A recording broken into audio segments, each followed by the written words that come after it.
નમસ્કાર મિત્રો. ગીતા વંદના એ શ્રેણી અંતર્ગત 45માં મણકામાં આપ સર્વેનું હાર્દિક સ્વાગત છે મિત્રો. સર્વેને મારા જય શ્રી કૃષ્ણ. મિત્રો, આપણા આજના આ 45માં મણકામાં આપણે કર્ણના જીવનમાંથી શું શીખવા જેવું છે, અથવા કર્ણના જીવનમાંથી આપણે શું શીખી શકીએ એમ છીએ, એની આપણે ચર્ચા કરવાની છે.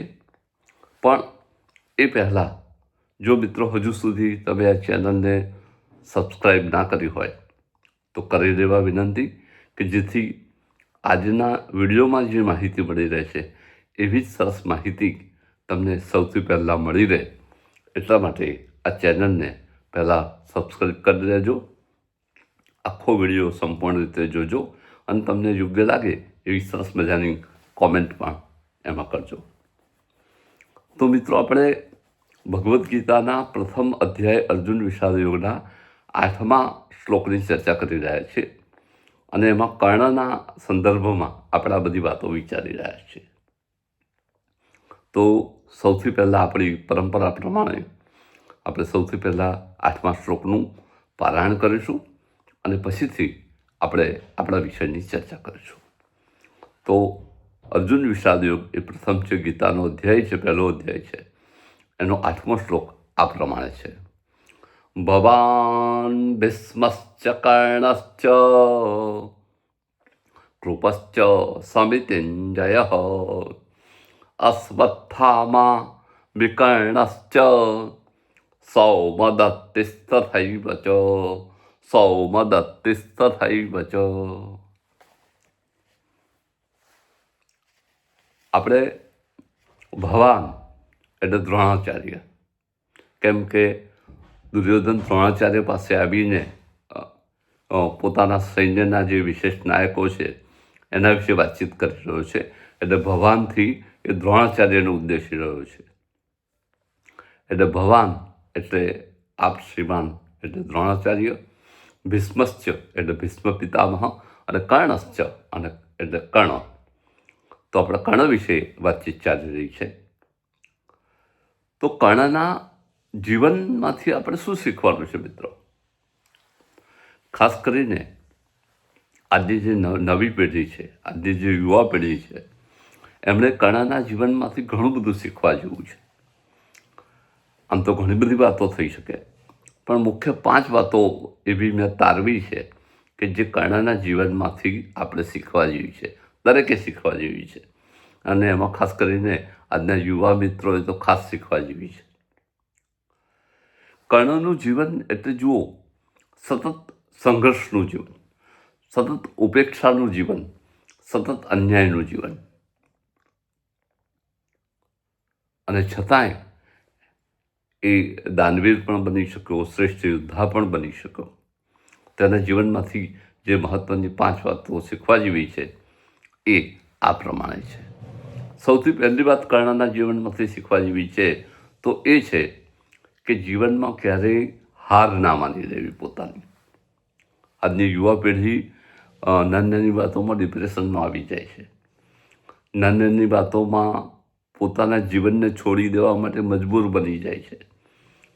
નાની નાની વાતોમાં હતાશ થઈ જાય છે, નિરાશ થઈ જાય છે. તો કર્ણના જીવનમાંથી પહેલી વાત આ શીખવા જેવી છે કે જીવનમાં ક્યારેય હતાશ થવું નહીં, નિરાશ થવું નહીં, અને જીવનમાં ક્યારેય પોતાની હાર ના માની લેવી. જો કર્ણ નાનો હતો ત્યારે એને બાણાવળી બળવાનો શોખ હતો. એ દ્રોણાચાર્ય જેવા ગુરુ પાસે ગયો તો દ્રોણાચાર્ય સ્પષ્ટ ના કહી દીધી. હવે વિચાર કરો કે સુપુત્ર કેવી રીતે બાણાવળી બની શકે, ધનુર્ધારી બની શકે. પણ કર્ણ પાછો ના પડ્યો. સંજોગો વિપરીત હતા. આમ તો એ સૂર્યપુત્ર, પણ સંજોગોની બલિહારી ગણો કે ગમે તે કારણથી એને સૂર્યપુત્ર હોવા છતાંય સુતપુત્રનું લેબલ લાગ્યું.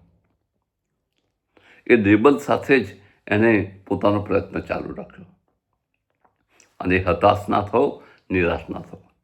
વિચાર કરો, કર્ણની જગ્યાએ બીજો કોઈ હોય તો, આજનો યુવાન હોય તો આપઘાત જ કરે, એવી પરિસ્થિતિ હતી. પણ છતાંય કર્ણના જીવનમાંથી આ શીખવા જેવું છે કે જીવનમાં ક્યારેય એને હાર ના માની. સંજોગો વિપરીત આવ્યા તો સંજોગોનું સહન કર્યા.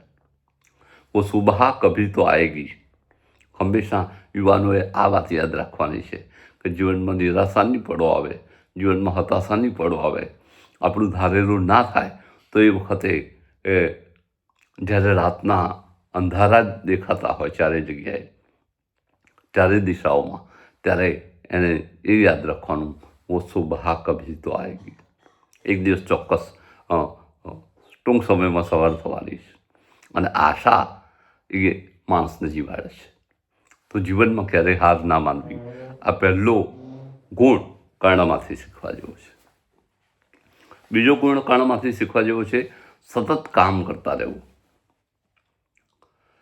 યશ મળે, અપયશ મળે, માન મળે, સન્માન મળે, પણ સતત કામ કરતા રહેવું, આ પણ કર્ણના જીવનમાંથી શીખવાનું છે.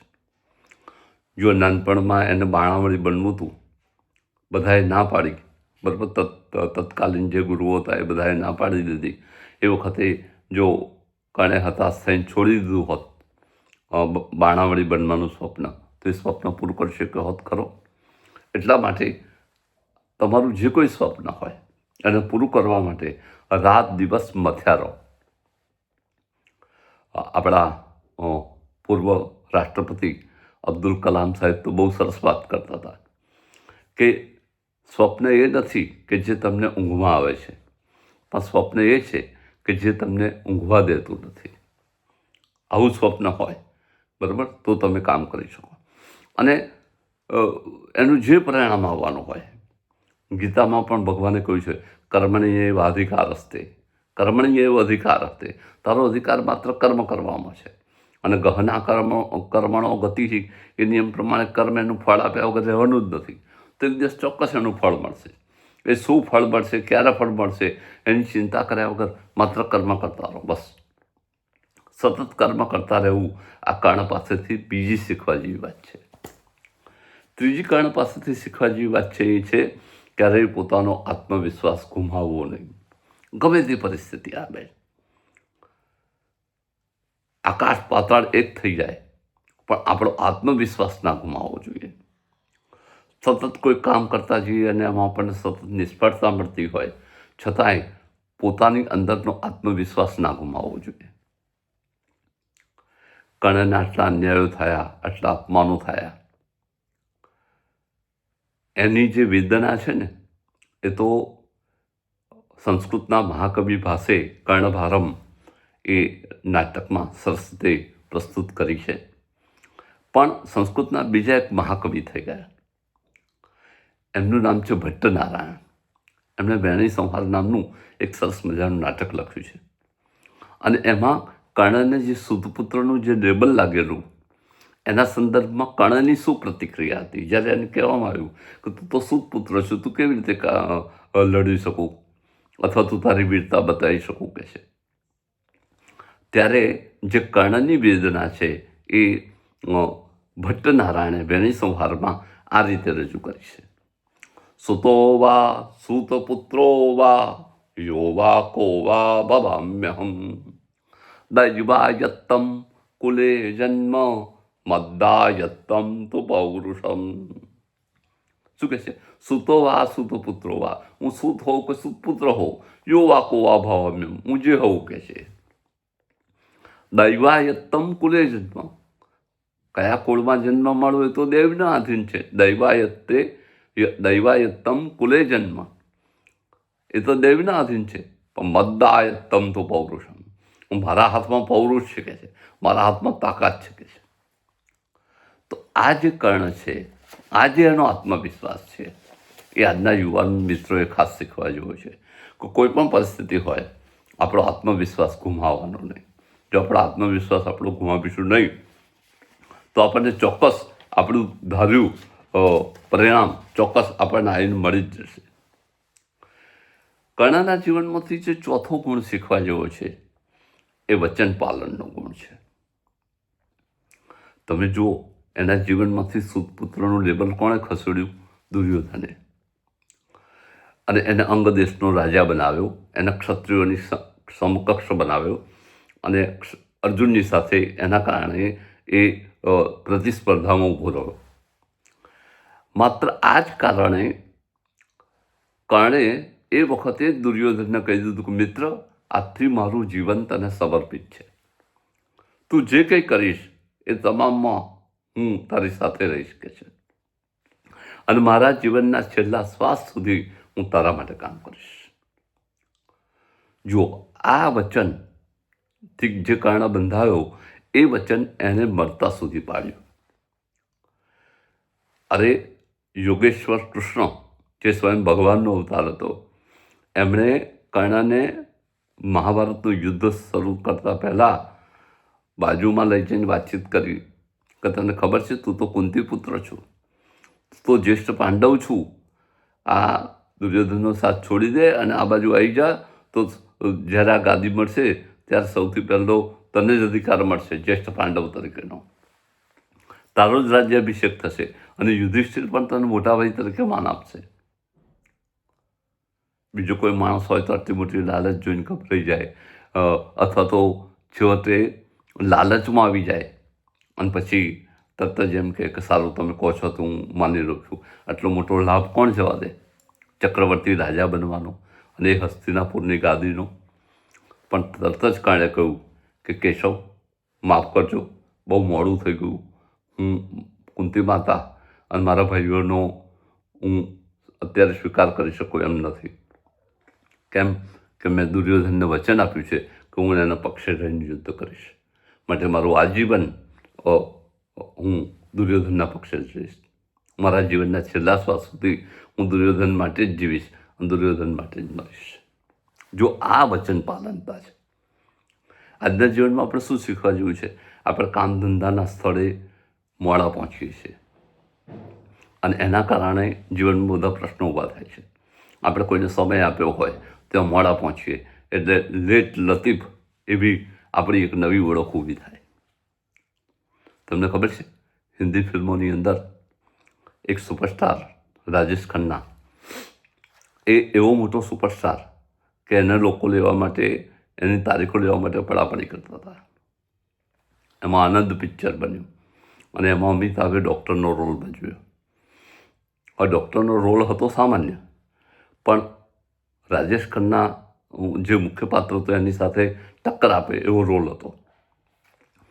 હવે રાજેશ ખન્નાની પાછળ નિર્માતાઓ જાય પણ સમય જ ના આપે, શૂટિંગના સ્થળે મોડો પહોંચે અને એનું પરિણામ એ આવ્યું કે રાજેશ ખન્નાનું સુપરસ્ટાર પદ ધીમે ધીમે છીનવાઈ ગયું અને જે ડૉક્ટર બનેલો અને જે સામાન્ય યુવાન દેખાતો હતો અને જે સામાન્ય રોલ કરતો હતો એવો અમિતાભ ધીમે ધીમે ઊંચકાયો. કેમ કે એના કમિટમેન્ટના કારણે. આજે પણ 82-83 વર્ષની ઉંમરે પણ અમિતાભ એટલો જ કમિટમેન્ટમાં પાવરફુલ છે અને દરેક સ્થળે એ સમયસર પહોંચી જાય છે. તો જીવનમાં સમય પાલનનું મહત્ત્વ એ પણ કર્ણ પાસેથી શીખવા જેવું છે. વચન પાલનનું મહત્ત્વ પણ કર્ણ પાસેથી શીખવા જેવું છે. પાંચમું જે મૂળ કર્ણ પાસેથી શીખવા જેવું છે એ જીવનમાં ઉદારતા, દાનવીરતા. આમ તો આપણે જીવનમાં જે કંઈ આપણી પાસે હોય એ તન, મન અથવા ધનથી કોઈની આપણે મદદ કરી શકીએ તો બહુ સારી વાત છે, પણ આપણો જીવ ઉદાર હોવો જોઈએ. જે જરૂરિયાતવાળો છે એ વ્યક્તિને આપણા તરફથી કંઈક મળવું જોઈએ.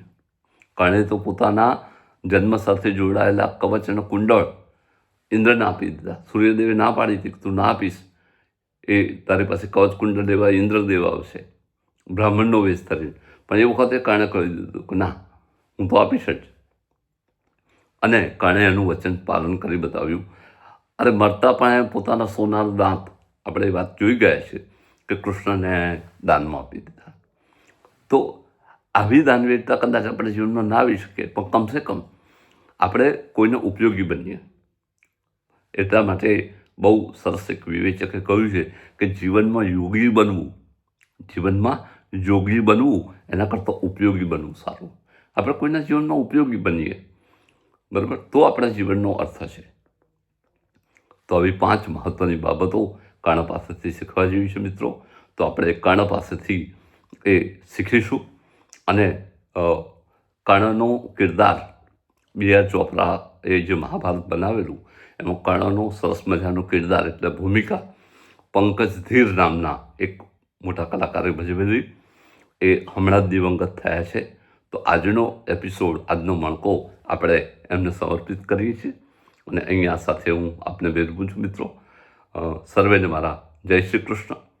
આવતી વખતે આપણે કૃપાચાર્ય કોણ છે, કૃપશ્ચ એ શબ્દ છે એના વિશે ચર્ચા કરવાના છીએ. ફરીથી કહું મિત્રો, જો તમે આ ચેનલને સબસ્ક્રાઈબ ના કરી હોય તો કરી લેજો, સંપૂર્ણ વિડીયો જોજો અને તમારો જે કંઈ અભિપ્રાય હોય એ કોમેન્ટ રૂપે બતાવજો મિત્રો. તો આવતી વખતે આપણે કૃપાચાર્ય વિશે વાતો કરવાના છીએ. કૃપાચાર્ય કોણ હતા અને એમનું મહાભારતની યુદ્ધની ભૂમિકામાં, યુદ્ધમાં કઈ ભૂમિકા હતી એની, એના વિશે વાત કરવાના છીએ. તો સર્વેને મારા જય શ્રી કૃષ્ણ. આવજો મિત્રો.